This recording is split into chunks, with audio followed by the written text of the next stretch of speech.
नमस्कार मित्रांनो, चाहे भूखे मर जाना पर इन 5 लोगों से कभी मदद मत मांगना। तो आखिर वह कौन से 5 लोग हैं जिनसे मदद नहीं मांगनी चाहिए? तो चलिए इस कहानी के माध्यम से समझने का प्रयास करते हैं। दोस्तों, आज की कहानी बहुत ही शिक्षाप्रद, ज्ञानवर्धक और मनोरंजक होने वाली है। इसलिए हमारा आपसे निवेदन है कि इस कहानी के अंत तक आप हमारे साथ बने रहिए। तो चलिए बिना किसी विलंब के कहानी को शुरू करते हैं। एक समय की बात है, किसी जंगल में एक बार भयानक सूखा पड़ गया। पूरी साल बारिश नहीं हुई, एक बूंद भी पानी नहीं बरसा। नदी नाले सब सूख चुके थे, इसलिए जंगल में रहने वाले जानवरों और पशु पक्षियों के लिए खाने पीने की कोई व्यवस्था नहीं बची थी। सब भूख प्यास से मर रहे थे। उस जंगल के पशु पक्षी धीरे धीरे उस जंगल को छोड़कर दूसरे जंगल की ओर जाने लगे। उसी जंगल में एक कौवे का जोड़ा रहता था। वो कौवे का जोड़ा एक वृक्ष की डाल पर बैठा हुआ था। कौवे की जो मादा थी वह गर्भवती थी, इसलिए उस जंगल को छोड़कर वह जा नहीं सकती थी। वो बहुत ही भूखी थी क्योंकि 3 दिन हो गए थे, उसे कुछ खाने को नहीं मिला था।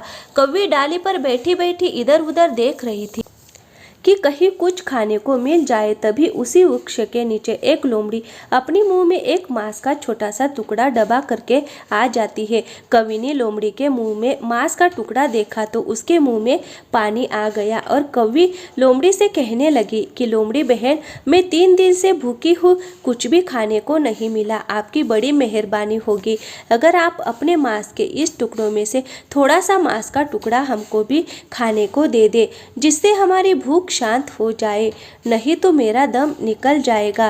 लोमड़ी ने कौवे की तरफ देखा कि कौवी अपने पति के कौवे के साथ में बैठी है।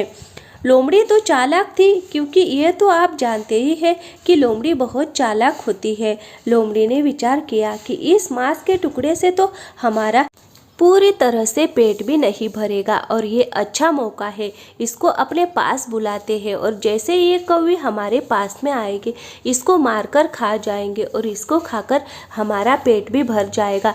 फिर लोमड़ी ने कौवी से कहा कि बहन, घबराइए नहीं, तुम नीचे आ जाओ और हम तुम्हें अपने पास में बिठाकर बड़े प्यार से इस मांस के टुकड़े को खिलाएंगे।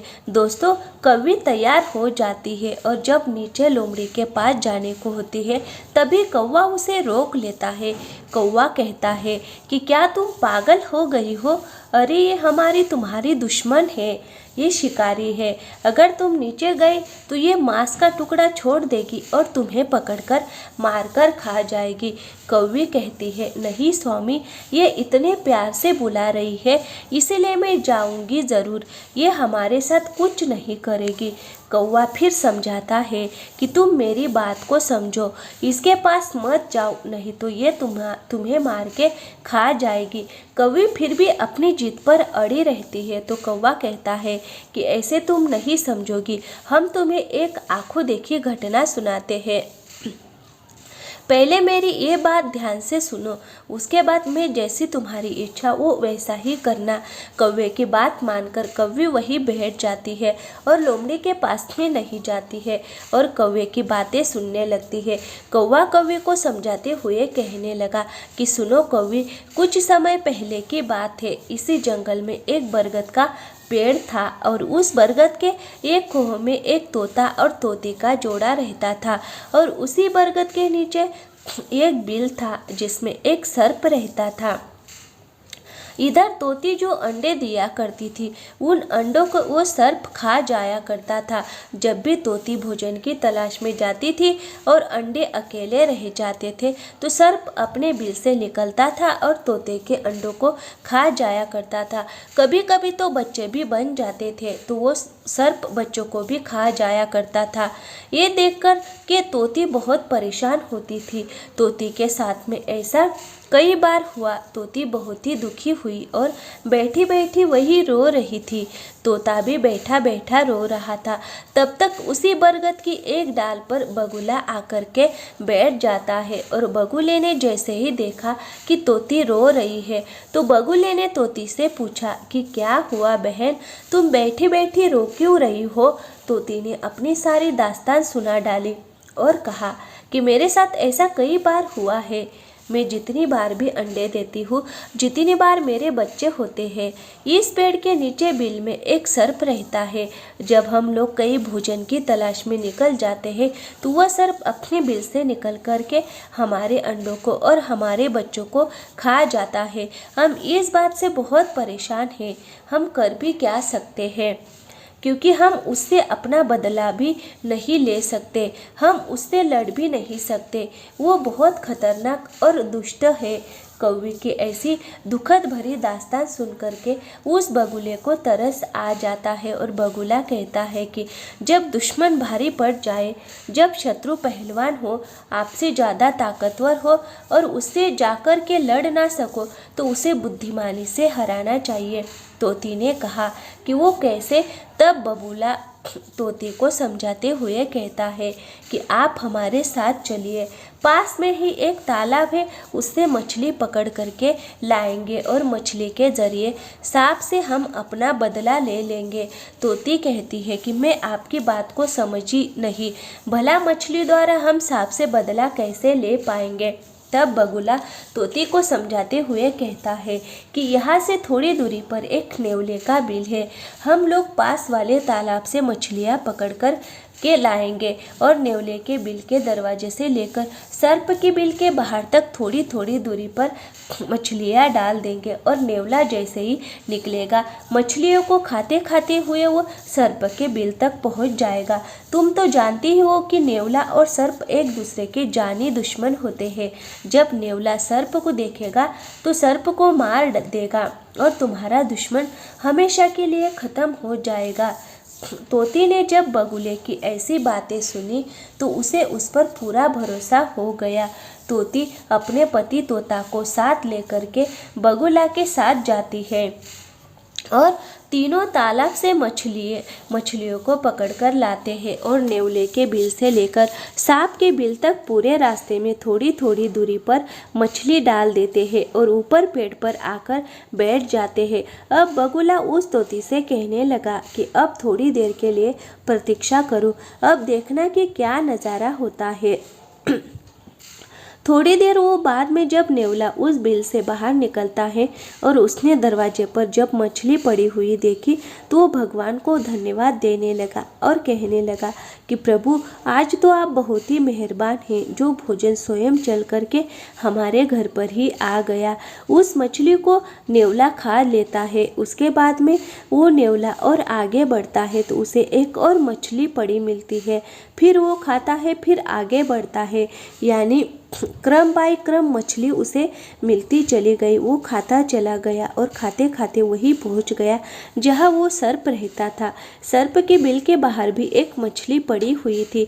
नेवले ने वो मछली खाई। फिर नेवले ने विचार किया कि इसका कारण क्या है कि मछली क्रम बाय क्रम हमको मिलती रही और हम खाते रहे और यहाँ तक आ गए।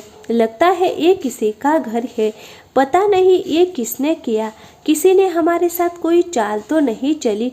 चलो इंतज़ार करते हैं। नेवला उस सर्प के बिल के दरवाजे पर बैठ करके इंतज़ार करने लगता है। सोचता है अगर कोई होगा तो थोड़ी देर में इससे बाहर ज़रूर निकलेगा। दोस्तों, इधर कुछ समय के बाद में जब सर्प अपने बिल से निकलता है और नेवला सर्प को देखता है तो समझ जाता है कि हमें लगता है कि हमें फंसाने के लिए ये इस सर्प की ही चाल है।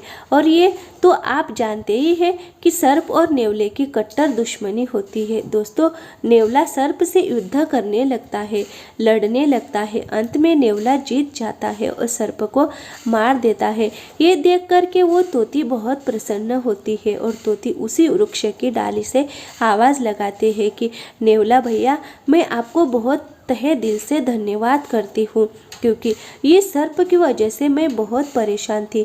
आज आपने हमारे दुश्मन को मार दिया, आपका मैं बार बार धन्यवाद करती हूँ। तोती बहुत प्रसन्न थी।